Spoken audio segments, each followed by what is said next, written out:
Question of the Week from the Naked Scientists. Hello and welcome to Question of the Week from the Naked Scientists with me, Diana O'Carroll. This week's question will be of interest to all those wine lovers out there. Hello, I'm Karina from Quito, Ecuador, and my question is why white wine is served chilled and red wine is served at room temperature? Why is it that serving temperatures differ for red and white wine?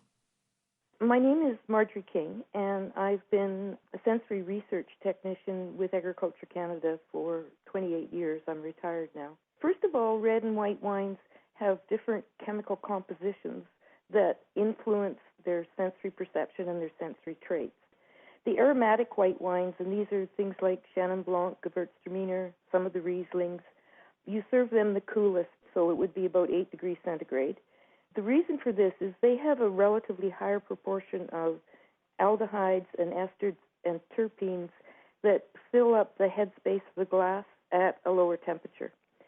If you do a Chardonnay type wine or a wine in that style that is oaked, it can be served at a slightly higher temperature, so maybe 10 degrees C, maybe 11 degrees C.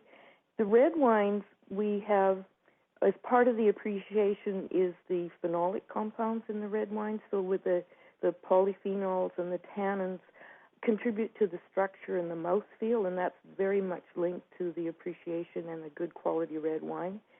These components are better tasted at a slightly higher temperature. So if you chill a red wine, it's not just that the flavor components don't come out into the headspace as well, but the tannins and the polyphenols feel much more astringent and harsher in the mouth, and the acid is accentuated as well.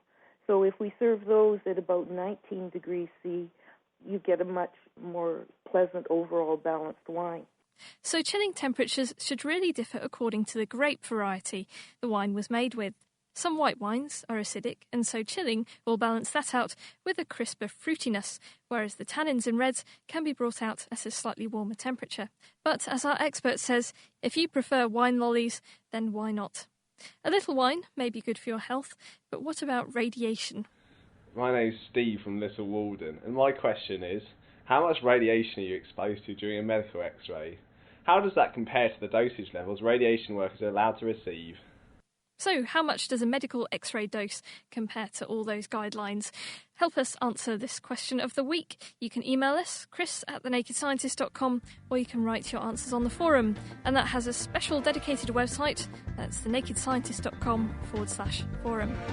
Question of the Week is part of the Naked Scientists podcast and supported by the EPSRC, the Wellcome Trust and UK Fast. Look us up online at Naked Scientists.